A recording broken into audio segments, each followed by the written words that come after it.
द्वितीय प्रधानमंत्री लाल बहादुर शास्त्री जी के स्मारक पे हैं और हमारे साथ आज हैं उनके बेटे सुनील शास्त्री जी। और हम जानना चाहते हैं, क्योंकि देश में प्रधानमंत्री तो पार्टियों के होते हैं, लेकिन पहले प्रधानमंत्री ऐसे हैं लाल बहादुर शास्त्री जिनको पूरे देश का प्रधानमंत्री, संगठनों से, दलों से अलग जो किसी की छवि अगर उभर के आई थी प्रधानमंत्री के रूप में, तो वो लाल बहादुर शास्त्री जी की।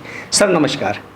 सर हम जानना चाहते हैं कि लाल बहादुर शास्त्री जी के विषय में आज भी लोग जो है वो साहित्य या उनके जीवनी के बारे में लोग पढ़ना चाहते हैं और लोग सुनना चाहते हैं उनके विषय में, लेकिन आज हमारे लिए और लोगों के लिए बड़ा अच्छा एक मौका है कि आपके माध्यम से लोग शास्त्री जी के बारे में कुछ जानें। देखिए, जहाँ तक लाल बहादुर शास्त्री जी का प्रश्न है, मैं समझता हूँ कि जितना कुछ उनके लिए कहा जाए या लिखा जाए वो शायद कम पड़ेगा, लेकिन दुर्भाग्य है हमारे इस देश का कि बहुत से चीज़ें शास्त्री जी के बारे में अभी किसी ने प्रयास भी नहीं किया, लिखा भी नहीं है। और जबकि शास्त्री जी ने अपने बचपन से, जब से वो राजनीति में आए और गांधी जी की प्रेरणा पाकर उन्होंने स्वतंत्रता संग्राम में भाग लिया, उस समय से उनके एक अलग व्यक्तित्व उनका था और ऐसा व्यक्तित्व था जो कि सबको आकर्षित करता था। अच्छा, वो जब स्कूल में पढ़ते थे तब भी बच्चे जो उनके साथ उनके छात्र मित्र थे, साथ पढ़ते थे, उनको भी ऐसा लगता था कि शास्त्री जी में कुछ अलग ही बात है। भाई, हम लोगों ने कहा कि चलो मेला चलें, मेले में घूमेंगे, थोड़ा कुछ सामान खरीदेंगे, कुछ करेंगे। तो शास्त्री जी ने बहुत सरलता के साथ, ये मुझे दादी बताती, हमारी दादी हमारे राम दुलारी जी थी, और मुझे भी बहुत प्यार से वो मोहन कृष्ण बोलती थी। मेरा नाम सुनील नहीं, उसे मोहन कृष्ण बोलती थी। तो हमेशा दादी बोलती, मोहन आओ ज़रा बैठो हमारे पास, बताएंगे बाबूजी की बात। तो बताती थी कि उस समय जब दोस्त मित्र लोग कहते थे तो घर की स्थिति ऐसी थी कि वो उनको एक पैसा जो होता था वो भी नहीं दे पाती थी, तो वो कैसे करेंगे। तो उस समय वो नाव पे मित्रों के साथ नहीं जाते थे, कहते थे तो आप लोग जाइए आराम से, हम अभी थोड़ा तैर के आएंगे। तो और उसके बाद उनको किताबें दे देते थे और फिर कहते थे हम गंगा पार करते थे पूरा, और तब वो अपना घर पहुंचते थे रामनगर। तो वो सरलता थी उनके अंदर और वो एक दृढ़ संकल्प भी थे उनके जब एक बार आ जाती थी बात मन में तो फिर वो करते थे, और जो सही होता था वही करते थे। मुझे दादी ने एक और घटना बताई कि जब वो बागीचे में घूम रहे थे, लड़के सब निकल गए स्कूल से, सब बागीचे में घूमने लगे। जब घूमने लगे बागीचे में तो वहाँ आम बहुत अच्छा लगे हुए थे, उस समय आम का सीज़न था। तो उन्होंने कहा कि सब बच्चों ने कि आम हम तोड़ते हैं, लेते हैं, और लाल बहादुर तुम्हारे लिए भी ले आए। वो कहा नहीं, हमें कुछ नहीं चाहिए, आप लोग ले लीजिए। तो उन्होंने सब अपना करने लगे, और इन्होंने एक सुंदर सा गुलाब का फूल खिला हुआ था, उसको इन्होंने तोड़ के रख लिया। और तब तक माली आ गए वहाँ। तो माली सब बच्चों ने चिल्लाया, ये आ गए माली। तो सब भाग गए और शास्त्री जी वहाँ रह गए। तो जब माली शास्त्री जी अच्छा चोरी कर रहे थे, आम ने तोड़ रहे थे, वो कहने मैंने आम नहीं तोड़ा, मैंने तो ये एक फूल गुलाब का लिया है। तो उन्होंने कहा क्या करोगे।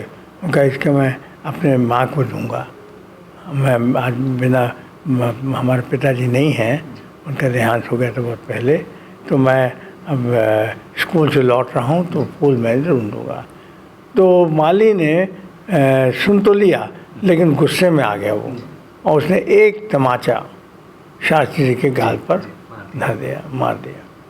और जब मारा तो शास्त्री जी रोने लगे। तो अब रो रहे हो, एक चोरी करते हो, बिना बाप के बेटे हो और चोरी करते हो, और फिर माँ तुम्हारे को जो सिखा रही हैं, जो कर रही हैं, वो बेचारी ऐसे उनके सब हो जाएगा, तुम गलत नहीं रास्ते पे चल जाओगे। उनका गलत रास्ते पे नहीं जाना है मुझे, मैं सिर्फ उनके स्नेह में, उनके सम्मान में मैंने फूल तोड़ा है, और करके कर दिया। अब देखिए क्या कोइंसिडेंस है, क्या भगवान की लीला कि जब बाबूजी रेल मिनिस्टर हुए, भारत के रेल मंत्री। जी तो वो बाबूजी वहीं बनारस गए थे। तो बनारस के जब स्टेशन पे वो उतरे तो वहाँ भीड़ थी, बहुत बड़ी भीड़ थी। और आए कि भाई शास्त्री जी आए हैं तो हम चले लाल बहादुर जी उनको स्वागत करेंगे। तो बाबूजी जब ट्रेन से उतर रहे थे तो उन्होंने देखा भीड़ को, तो किसी को उन्होंने देखा दूर, तो उन्होंने समझ गए कि कोई पहचान में आ रहा था उनको, तो उतर गए वहाँ। और वो जो रेलवे का स्टाफ था सब उनको अलग अलग करके ले जा रहा था। उनका नहीं, दादी ने बताया कि उन्होंने कहा कि नहीं मुझे छोड़ दीजिए, मैं वहाँ जाऊँगा उस व्यक्ति के पास। तो उस व्यक्ति के पास जब पहुँचे तो बाबूजी ने कहा कि और उसका पैर छुआ। तो बाबूजी उसने कहा अरे अरे, वो घबरा गया। तो कहा आपने मुझे पहचाना नहीं? तो कहा नहीं। तो आप वही माली हैं जिन्होंने मुझे, जब मैं 15-16 साल का था जब ऐसा किया था, तो उस समय आपने मुझे मार के सिखाया था। तो आज देखिए आपके सामने मैं यहाँ पर खड़ा हूँ और अच्छा सच्चाई से, ईमानदारी से काम कर रहा हूँ और देश की सेवा कर रहा हूँ। तो अब वो माली तो रोने लगा, फूट फूट के रोने लगा, बड़ा पकड़ लिया, उसने प्यार किया बाबूजी को। लेकिन ये देखिए, ये बहुत घटना ऐसी है घटना कि जो मैं तो था ही नहीं उस समय, लेकिन दादी ने जब मुझे बताया तो मेरे आंखों में आंसू आ गया, मैं रोने लगा।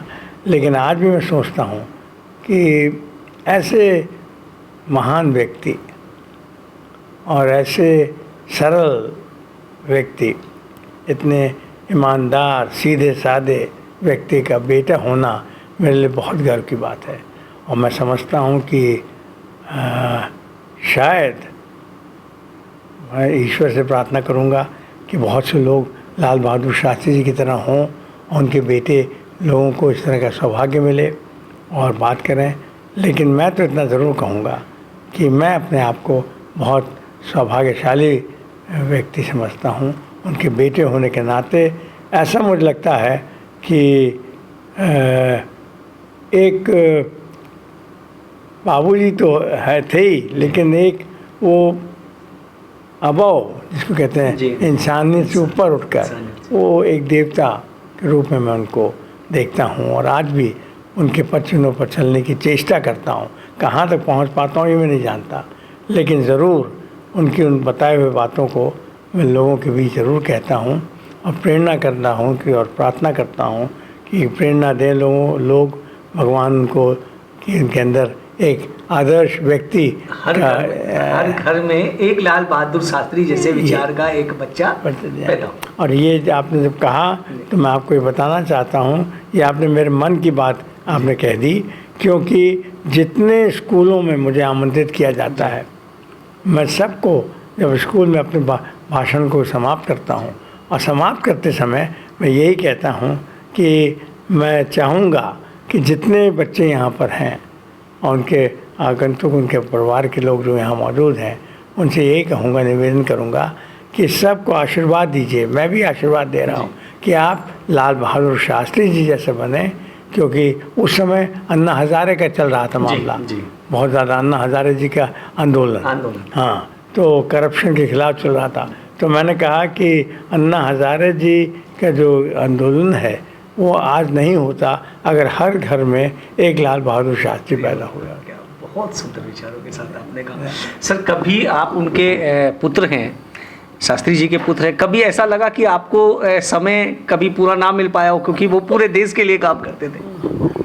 ये तो बहुत आपने जब बात कही तो मेरे को हमारे अम्मा कहती हैं कि जब तुम उस समय 1.5 साल के थे और शास्त्री जी उस समय पुलिस मंत्री थे यूपी में, उत्तर प्रदेश में। तो उस समय मैंने शास्त्री जी जब एक बार देर से लौटे तो मैं उनके उंगली को पकड़ के ले गया बरामदे में और पुलिस वाले को दिखाया। मैंने कहा आप बहुत देर से आते हैं और हम लोगों को कोई पूछते नहीं, हम इस पुलिस वाले से पकड़वा देंगे आपको। तो मैंने उनको धमकी दे दी थी। हाँ, तो अम्मा बताती कि तुमने उनको धमकी दे दी थी, लेकिन वो हंस के बोले कि नहीं कोई बात नहीं, और फिर उन्होंने गोदी में तुमको ले लिया और आया। तो ये तो जब बचपन की बात है। लेकिन उसके बाद जब बड़े हुए हम स्कूल में पढ़ते थे कक्षा 10 में, और वो प्रधानमंत्री थे, तो समय नहीं होता था हम लोगों को मिलने का। कई दिन गुजर जाते थे, कई दिन बीत जाते थे, उससे बात ही नहीं होती थी। तो एक बार मैंने अपने बड़े भाई अनिल भैया से, छोटे अशोक से, हमारी भांजी थी नीरजा, उन सब से हमने कहा कि भाई अब चलो हमारे साथ आओ। अब बाबूजी से हम लोग सवाल पूछें कि क्यों नहीं हम लोग को बात करते, हमसे क्यों नहीं समय देते। तो उन सबों ने तो तीनों ने कहा नहीं हम तो नहीं जाएंगे, आपको तुमको जाना जाओ, हम तो नहीं जाएंगे।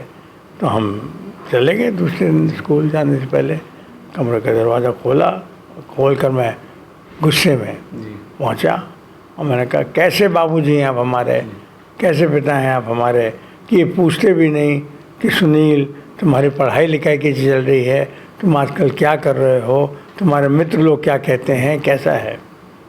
तो बाबूजी उसमें पत्रावली देख रहे थे सरकारी, तो उन्होंने चश्मा ऐसे नीचे किया और मुझे देखा और समझ गए कि बेटा बहुत नाराज़ है। बड़े प्यार से उन्होंने मुझे अपने पास बिठाया, कंधे पे हाथ रखा और मेरा माथा सहराने लगे और कहने लगे कि बेटा ऐसा है, इस देश के लोगों ने मुझे एक ऐसे ओहदे पर जा बिठाया है, इस देश का प्रधानमंत्री बना दिया है, प्राइम मिनिस्टर बना दिया है, जहाँ से मेरा परिवार, तुम 2 लड़कियाँ और 4 लड़कों के लिए नहीं है, तुम 4 भाई हो, 2 बहनें हैं, उनके लिए नहीं है। मेरा परिवार की जिम्मेदारी अब पूरे देश को एक परिवार मान के चलना है, और उसको विशाल परिवार मेरा देश है, उसका देख रेख करना मेरा फर्ज और कर्तव्य है। ये जब कहा उसने, बाबूजी ने, तो मैं इमोशनल हूँ बहुत, स्वाभाविक मेरा ऐसा स्वभाव है, तो मैं रोने लगा। तो बाबूजी समझ गए, फिर वो कहा नहीं अब जाओ बेटा स्कूल जाओ। तो मैं कमरे में भी आकर मैं रोने लगा। तो अम्मा ने कहा कि क्या तुमने क्यों कहा ऐसा बेटा। मैंने कहा अम्मा हम लोगों से बात नहीं करते, सुनते नहीं, पहले तो कम से कम हमारे साथ खेलने आ जाते थे, क्रिकेट खेल रहे हैं तो क्रिकेट खेलते थे, बैडमिंटन खेलते थे, लेकिन अब तो नहीं आते हैं। तो उन्होंने कहा बेटा बहुत व्यस्त हो गए हैं देखने जाए, तो बस। लेकिन मैं समझ गया कि कितने। तो आज मैं इस बात को इसलिए यहाँ पर आपके बीच कहना चाहूँगा कि ऐसा व्यक्ति मेरे पिता थे, तो मैं ये आपको कह सकता हूँ कि आप घर की बात करते, मैं तो समझता हूँ मैं तो धन्य हो गया, उनके यहाँ मुझे जन्म मिला। भगवान ने मुझ पर बहुत बड़ी उन्होंने एक कृपा की कि शास्त्री जी के यहाँ मुझे जन्म मिला। उनके बेटे की हैसियत से मैं कर रहा हूँ काम, और मैं चाहता ही हूँ। मुझे बहुत लोग कहते हैं राजनीति में पद मिलते हैं, पद मिलते हैं, मिलेंगे चले जाते हैं, लेकिन लाल बहादुर शास्त्री का बेटा होना मैं समझता हूँ बहुत ही ज़्यादा गर्व की बात है, और मेरे लिए बहुत बड़ी बात है। और मैं समझता हूँ कि आज के युग में अगर ऐसे पिता सब बच्चों को मिल जाएं तो वाह क्या कहना। आप देश की राजनीति में भी ना रहें, देश के प्रधानमंत्री भी ना रहें, लेकिन फिर भी देश के लोगों से आपसे बहुत उम्मीद होती है। आपके विचार देश के लिए बहुत महत्वपूर्ण होते हैं, क्योंकि उन रास्ते पे जो आप उस परिवार में हैं, आप लाल बहादुर शास्त्री जी के बेटे हैं। आपकी एक एक बात जो है, आपका एक एक शब्द लोगों को ताकत देता है, लोगों को हिम्मत देता है। तो मैं ये जानना चाह रहा था कि शास्त्री जी का नाम जो लाल बहादुर शास्त्री, तो शास्त्री सर क्या आपका टाइटल था शास्त्री जी का, या कैसे पढ़ा इसे? ये बहुत अच्छा सवाल है आपका, क्योंकि शास्त्री डिग्री थी जी, और शास्त्री बाबूजी ने संस्कृत में उनका जब ग्रेजुएशन के बाद उन्होंने किया तो शास्त्री का उनको उपाधि मिली। और मेरा जब मैं कक्षा 10 में था तब उस समय बाकी हमारे सब भाइयों का, हरि भैया का नाम हरि कृष्णा था, अनिल शास्त्री जी नहीं थे, उनका अनिल कुमार था, मेरा सुनील कुमार था, अशोक कुमार था, ये नाम था हम लोगों का। तो मेरे क्लास में 3 और सुनील थे, सुनील शर्मा, सुनील भाटिया और सुनील गुप्ता, ऐसे 3, और मैं चौथा था सुनील। तो उन्होंने कहा सुनील कुमार, तो भाई टीचर ने कहा कि गड़बड़ बात हो गया है, कक्षा 3 में था उस समय, उन्होंने कहा ये तो उससे हमारा बिगड़ जाएगा, क्लास का कैसे करेंगे हम। तो उन्होंने उस समय सबके पिता का नाम पूछा, तो सब ने अपना बताया कि गुप्ता, तो गुप्ता हो गए, सुनील गुप्ता, सुनील शर्मा और सुनील, इस तरह से हो गया कहती भाटिया। अब मेरा जो आया तो मैंने कहा सुनील शास्त्री, तो उन्होंने कहा सुनील शास्त्री कर दिया उन्होंने। अब देखिए उसके लिए लड़ाई कितनी लड़नी पड़ी मुझे, ले लिया हमने। जब हमारा 10th क्लास का बोर्ड का एग्ज़ाम होने जा रहा था तो मेरा नाम जो स्कूल में ओरिजिनल था वो तो सुनील कुमार था, सर्टिफिकेट और मेरा जो फॉर्म भरा गया उसमें सुनील शास्त्री था। तो उन्होंने, हमारे प्रिंसिपल ने कहा कि Sunil, I am very sorry, तुम इस बार एग्ज़ाम नहीं दे पाओगे क्योंकि तुम्हारा नाम जो रजिस्टर जो हुए थे तुम, सुनील कुमार था और तुम्हारा सुनील शास्त्री है। तो मैंने कहा इसमें तो मैं क्या करूं? उन्होंने कहा नहीं, आपको अपने पिताजी से बात करनी पड़ेगी और नाम को आपको बदलना पड़ेगा, उनको अनुमति देनी पड़ेगी। अब अनुमति देनी पड़ेगी कहा तो उसके बाद तो मेरे नीचे धरती खिसक गई। मैं तो जानता था कि बाबूजी तो अनुमति देंगे नहीं, हाँ नहीं देंगे। तो फिर मैं बहुत परेशान था, फिर मैं करता रहा, बात करता। फिर सीपी श्रीवास्तव जी उस समय बाबूजी के निजी सचिव थे, जॉइंट सेक्रेटरी थे, तो उनसे मैंने रिक्वेस्ट किया कि आप प्लीज़ मेरी मदद करें और बाबूजी से कहें। तो बाबूजी के पास जब गए तो मैं कैसे मैं कर दूंगा साइन, श्रीवास्तव साहब को कहा उन्होंने कि कैसे मैं कर दूंगा साइन, आप बताइए, आप मेरे जॉइंट सेक्रेटरी, मतलब गलत बात कहेंगे मुझसे करने को, कैसे कर दूं मैं साइन? कहाँ से उनको, मैं शास्त्री में जो उपाधि है, डिग्री में तो दस्तखत करता हूँ लाल बहादुर, और सिर्फ लाल बहादुर करते थे, शास्त्री नहीं करते थे। तो इनको मैं शास्त्री की डिग्री दे दूँ बिना पढ़े, बिना कुछ किए? मैं नहीं दे सकता। तो उन्होंने तो बहुत रोआ, मैं बहुत रोआ, लेकिन 2 दिन मेरा ख़राब गया, उन्होंने नहीं किया साइन। फिर अम्मा से मैंने पैर छूकर अम्मा प्लीज़ करवा दी, मेरी ज़िंदगी ख़राब हो जाएगी, 1 साल ख़राब हो जाएगा। तो उन्होंने कहा, बाबूजी से बात किया तो बाबूजी ने कहा ठीक है चलो मैं कर देता हूँ, लेकिन मेरा दिल नहीं गवा करता, नहीं देता। फिर उन्होंने किसी तरह से कर दिया। अब जब वो कर दिया तो मैं सुनील शास्त्री हो गया। अब जब मैं सुनील शास्त्री हो गया तो सब लोग शास्त्री हो गए, हरि शास्त्री हो गए, अनिल शास्त्री हो गया, अशोक। तो इस तरह से हम लोग, लेकिन हम लोगों की सही माने में ये डिग्री नहीं है मेरी, हमारा नाम बस आ गया। लेकिन अब शास्त्री जी के नाम आ गया तो मैं समझता हूँ ये भी एक तरीके से मेरे लिए ये भी एक उपलब्धि हो गई। डिग्री नहीं मिली लेकिन दूसरे जीवन में उपलब्धि हो गई। मैं और ज़्यादा नज़दीक बाबूजी से जोड़ा जाता हूँ। अब लोग देखते हैं कि क्या मानते हैं कि सुनील जी बेटे हैं, और मेरा ये मानना है कि आज भी मैं इस बात को हर जगह कहता हूँ कि आज जो कुछ भी मैं हूँ वो बाबूजी की वजह से हूँ, मेरी पूजनीय माँ ललिता शास्त्री जी की वजह से हूँ, क्योंकि इन दोनों ने का जो छाप में उस पर पड़ी है वो शायद इतने आसानी से किसी और बच्चों पर नहीं पड़ पाती। तो मेरे पर बहुत कृपा रही भगवान की, और आज मैं मानता हूँ कि शास्त्री, और मैं ये भी कहूँगा कि आज जो भी हूँ मैं सुनील शास्त्री के रूप में नहीं हूँ, आज मैं लाल बहादुर शास्त्री के बेटे के रूप में हूँ। और मेरा स्वागत, मेरा सम्मान, मेरा जो लोग प्यार करते हैं, मुझे स्नेह देते हैं, आज भी, अब तो मेरी उम्र बहुत होती जा रही है धीरे धीरे, लेकिन आज भी वो आम जनता ही मुझे देती है, और ये सबसे बड़ा हमारे लिए खजाना है।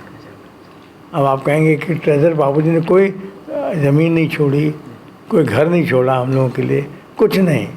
एक गाड़ी खरीदी थी हम लोग की जिद करने पर, आज बाहर खड़ी है यहाँ म्यूज़ियम में, उस पर भी बाबूजी ने लोन लिया था, कर्ज़ा लिया था पंजाब नेशनल बैंक से, और उस कर्ज़े को बाबूजी के देहांत के बाद अम्मा ने अपने पेंशन से, और उस समय अम्मा को पेंशन 1000 रुपये प्रति माह मिलते थे। आपने बम्बई में बैंक की नौकरी की, तो सर क्या कारण था कि आप एक देश के पूर्व प्रधानमंत्री के बेटे थे और आपको एक नौकरी करनी पड़ी? नहीं, घर की स्थिति तो उस समय बिल्कुल एक साधारण सा परिवार था हमारा, और एक पहाड़ गिर गया था हम लोग के ऊपर जब बाबूजी का निधन हुआ। तो उस समय पूरा घर चिंतित था। जी। तो अनिल भैया हमारे बड़े वाले भाई वो कॉलेज में थे, सेकेंड ईयर में, तो पढ़ रहे थे, तो ये संभव नहीं था कि वो छोड़ के नौकरी करें। लेकिन हमारे पास टीडी कंसारा जी नाम उनका था, चेयरमैन का, प्राइवेट लिमिटेड बैंक था, बैंक ऑफ इंडिया, और बैंक ऑफ इंडिया के वो अध्यक्ष थे, चेयरमैन थे। तो उन्होंने एक पत्र अम्मा को लिखा कि हम चाहते हैं कि दोनों बेटों के लिए हमारे बैंक में और उनको नौकरी दी जाएगी। तो अनिल भैया ने तो लिया नहीं, तो मुझसे जब पूछा तो मैंने कहा कि मैं ले करूँगा, और मैंने फिर किया। और क्लरिकल, मिडिल और सीनियर मैनेजमेंट तीनों कोर्स मैंने बम्बई जाकर पढ़ा, बैंक में रहा, बैंक के कॉलेज में रहा और किया। और मैं कई काउंटर्स पे, कई बैंकों में काउंटर्स पे जहाँ क्लरिकल लोग बैठते हैं वहाँ मैं बैठता था, सीखता था और सब करता था। तो बहुत अच्छा लगा, एक परिवार, बड़ा परिवार बैंक ऑफ इंडिया भी मिल गया मुझे, और उसने भी मुझे बहुत आपको आगे बढ़ाने में योगदान दिया।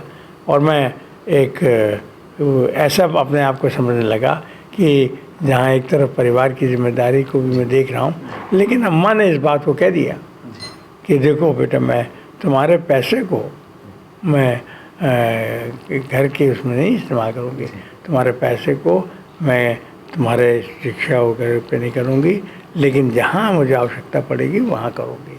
और मुझे याद है कि जब मैं पहली बार पहली तनख्वाह मुझे मिली, क्योंकि मैं तो उस समय 18 साल नहीं था, हुआ नहीं था, तो अप्रेंटिस ऑफिसर के रूप में मुझे रखा गया, क्योंकि वो नौकरी मुझे परमानेंट प्रोबेशनरी ऑफिसर नहीं रह सकते थे, तो अप्रेंटिस ऑफिसर, ट्रेनिंग ऑफिसर के रूप में रखा गया। और 439 रुपीज़ की मुझे तनख्वाह मिलती थी, और मैं उसको लेता था हर महीना। 11 रुपये कुछ कट जाता था, तो 439 रुपये मिलता था। और ये सोचता था कि भाई बहुत बड़ी रकम आ गई मेरे हाथ में। तो मैंने पहली तनख्वाह से रिगल बिल्डिंग, जहाँ ये है आपका खादी ग्राम उद्योग, वहाँ गया, अपना वहाँ पहुँचा और वहाँ 2 धोतियाँ खरीदी खादी की, एक मैंने अपने दादी के लिए और एक अम्मा के लिए। और पहली तनख्वाह लेकर मैं घर आया और मैंने दादी के पैर छुआ, उसको एक धोती दिया और दूसरे धोती मैंने अम्मा को दिया। बहुत उस समय दोनों ने भावुक हो गए थे, मैं भी हो गया था। कैसा लगा कि पहली कमाई तो मैं उन लोगों को अर्पित करूँ। सर हम समझ सकते हैं जब आप पुरानी बातों को, जो आपके साथ बीती हुई बातें हैं, वो आपके एक परिवार से जुड़ी हुई हैं, जब उनको आप याद करते हैं तो आप इमोशनल हो रहे हैं। मैं भी देख रहा हूँ आपके फेस के ऊपर वो भाव आ रहा है।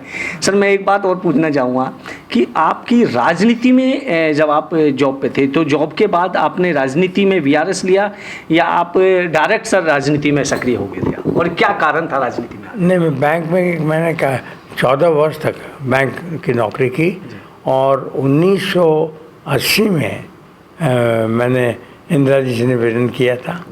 तब उन्होंने मुझे एमएलए का टिकट दिया, और गोरखपुर सदर क्षेत्र था मेरा। मैं कभी पहले गया ही नहीं था गोरखपुर, लेकिन इंदिरा जी ने जब मेरे को वहाँ से ऐलान कर दिया, तो मैंने कहा कि बाबूजी के आशीर्वाद से और आपकी सक्रिय जो योग्यता जो आप देंगी मुझे पूरा, उसके कारण मैं जीतूँगा। और मैं उसी कारण पहला चुनाव 1980 में जीता और एमएलए बना, और 4-5-6 महीने बाद मैं उप मंत्री बना, फिर राज्य मंत्री बना, स्वतंत्र प्रभार, फिर मंत्री बना, और 1990 तक हम मंत्री रहे, 89 तक। 89 में हम आखिरी चुनाव लड़े थे वहाँ गोरखपुर से, वो हार गए थे, क्योंकि उस समय राम मंदिर का दरवाज़ा खुल गया था, तो उसी की वजह से। सर केंद्र में भी आप मंत्री रहे? केंद्र में नहीं रहा मैं मंत्री, केंद्र में हमारे बड़े भाई हरि भैया भी रहे, अनिल जी भी रहे। सर एक बड़ी जानकारी है, और ख़ासकर आज यूथ के लिए क्योंकि युवाओं को लाल बहादुर शास्त्री जी के विषय में तो जानकारी है, वो पढ़ते हैं गूगल्स पे भी या बहुत सारी साइटों पे भी। सर एक बात मैं ये जानना चाह रहा था, एक नारा दिया था उस समय, एक नारा था और आज भी बड़ा प्रचलित है वो नारा, सभी को पता है, जय जवान जय किसान। तो सर ये जब बाबूजी ने नारा दिया था तो उस समय क्या देश की स्थिति थी? देखिए उस समय तो अनाज की इतनी कमी थी कि अनाज हमको बाहर विदेशों से मंगाना पड़ता था, अमेरिका से आता था। और उस समय वो रेड व्हीट, लाल गेहूँ आता था और वो खाते थे लोग देश के। तो बहुत बाबूजी को बहुत तकलीफ़ होती थी क्योंकि वो खाने लायक नहीं होता था। और तो बाबूजी ने उस समय इनसे MS स्वामीनाथन जी थे, ये एग्रीकल्चर के एक्सपर्ट थे, और वो तो उनसे कहा कि भाई कुछ बताइए क्या तरीका है कि इस कमी को हम लोग दूर कर सकें। तो उन्होंने सब कुछ अध्ययन करने के बाद बाबूजी से कहा कि बाबूजी अगर शास्त्री जी अगर आप देश को कहें और देश एक हफ्ते में एक दिन एक समय का भोजन, 2 समय का नहीं, एक समय का भोजन अगर त्याग देगा तो हम इस कमी को पूरा कर सकते हैं। तो बाबूजी ने कहा ठीक है। तो उसके बाद बाबूजी इसी घर में जहाँ हम बैठे हैं यहीं पर हम लोग का खाने का वो था रूम, तो वहाँ पर सबको बुलाया और हम लोग बड़ा खुश हो जाते थे जब बुलाते थे कि भाई कभी बुलाते नहीं हैं, आज तो चलिए बैठकर खाना खाएंगे बाबूजी के साथ। तो उन्होंने उस समय खाने के टेबल पर हम लोग को बैठाया, बात किया। तो ये कहा कि आज के बाद 1 हफ्ते तक, मुझसे कहा सुनील अनिल सुनो, 1 हफ्ते तक भोजन रात्रि के समय नहीं बनेगा। और छोटे छोटे बच्चे जो हैं हमारे बहन के लड़के थे और उन लोगों को फल दूध ये सब दे देंगे, लेकिन और बाकी नहीं बनेगा। तो मैंने कहा बाबूजी क्यों ऐसा, क्यों? मैं ज़रा से ज़्यादा सोशल होता था, उसमें घूमता भी था, दोस्तों के साथ जाता था। तो उन्होंने कहा कि नहीं दोस्तों से क्या मत जाना, तो 1 हफ्ते तक है तो खाना नहीं खाना है बोला। तो हम लोग फिर 1 हफ्ते तक शास्त्री परिवार में चूल्हा नहीं जला रात्रि के समय। सर यही कारण है कि आज देश का प्रत्येक व्यक्ति जो है वो लाल बहादुर शास्त्री जी को याद करता है, उनको मनन करता है। और एक वाक्य भी यहाँ याद आ रहा है कि जब आपके साथ जब आप बैठे थे और एक जर्मन एक पत्रकार थी, जब अटल जी से उन्होंने पूछा था कि आपके सबसे प्यारे प्रधानमंत्री कौन है, तो उन्होंने एक जवाब भी दिया था। सर वो आपसे सुनना चाहता हूँ। हाँ, उन्होंने एक जर्मन पत्रकार ने अटल जी से पूछा था कि सब लोग प्रधानमंत्री रहे, आप भी हैं, सब लोग हैं, तो ये बताइए कि भारत का प्रधानमंत्री सही माने में कौन था, आप किसको मानते हैं? तो उन्होंने हंसते हुए कहा कि भाई प्रधानमंत्री तो मैं भी हूँ, अच्छा हूँ नहीं हूँ ये मुझे नहीं मालूम, लेकिन मैं ये कहूँगा कि हम सब पार्टी के प्रधानमंत्री थे। नेहरू जी कांग्रेस पार्टी के, इंदिरा जी कांग्रेस, हम बीजेपी के। तो अगर मुझसे आप पूछेंगे तो मैं कहूँगा कि देश का प्रधानमंत्री अगर कोई था तो लाल बहादुर शास्त्री थे, क्योंकि सब पार्टी उनको सम्मान करते थे, उनको बहुत चाहते थे। उन्होंने अटल जी ने कहा कि पार्टियों के प्रधानमंत्री तो बहुत होते हैं, हाँ। लेकिन देश के प्रधानमंत्री हैं वो लाल बहादुर शास्त्री। तो मैं समझता हूँ कि बाबूजी की उस एक अपील ने हम लोगों को 1 हफ्ते तक हम लोग खाना नहीं खाया। 1 हफ्ते के बाद फिर बाबूजी, उस समय आकाशवाणी भी चलता था, टेलीविज़न वगैरह नहीं था, दूरदर्शन भी था, थोड़ा सा शुरू हुआ था, तो उसमें बाबूजी ने आकाशवाणी में अपील किया था लोगों से।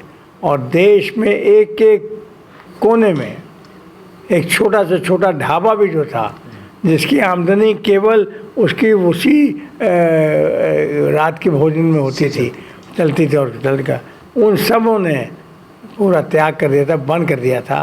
पूरे हिंदुस्तान में बंद हो गए थे ढाबे और छोटे छोटे रेस्टोरेंट, लोगों ने घर में नहीं बनाया। और आज भी मैं जहाँ जाता हूँ वहाँ लोग कहते हैं कि शास्त्रीय व्रत के रूप में हम उसको मानते थे। और आज भी बहुत लोग घरों में अभी भी उन लोग का सोमवार को एक समय फास्ट रहता है। सर आपसे हमारी कई विषयों पे चर्चा हुई और ये चर्चाएं सर देश के लोगों के लिए, देश का जो युवा है उसके लिए बहुत महत्वपूर्ण जानकारियां थी, क्योंकि लाल बहादुर शास्त्री जी हर प्रत्येक व्यक्ति के मन में है और लोग चाहते भी हैं, हर माँ भी चाहती है कि उनका बेटा जो है वो लाल बहादुर शास्त्री बने। तो सर इस विषय में आपसे बहुत सारी जानकारियाँ मिली। लाल बहादुर शास्त्री जी की विचारधारा पे देश का प्रत्येक व्यक्ति चलता रहे, हम ऐसा मैसेज भी आपसे चाहते हैं कि जनता के लिए एक ऐसा मैसेज दे दें। मैं तो जनता को सिर्फ इतना ही कहूँगा और ख़ास तौर से युवकों को यही कहूँगा कि कम से कम 1-2 आदर्श, उच्च विचार, शिक्षा शास्त्री जी के कहाँ भी मिल सके, किताबों में मिले, कहीं मिले, उसको पढ़ने की चेष्टा करो, उसमें कोशिश करो अमल करने की, क्योंकि आज अगर लाल बहादुर शास्त्री की भावनाओं को लेकर आप आगे बढ़ना चाहेंगे तो मैं ज़रूर कह सकता हूँ, दावे के साथ कह सकता हूँ और पूरे कॉन्फिडेंस के साथ कह सकता हूँ कि आपका भविष्य बहुत बहुत बहुत उज्जवल होगा। आपने देश के लोगों को बहुत महत्वपूर्ण जानकारी दी और लाइव फोकस न्यूज़ की टीम पूरा आपका धन्यवाद करती है कि आपने हमें समय दिया और महत्वपूर्ण जानकारियां जो हैं लाइव फोकस न्यूज़ के माध्यम से आपने जनता को दी। प्रणाम सर।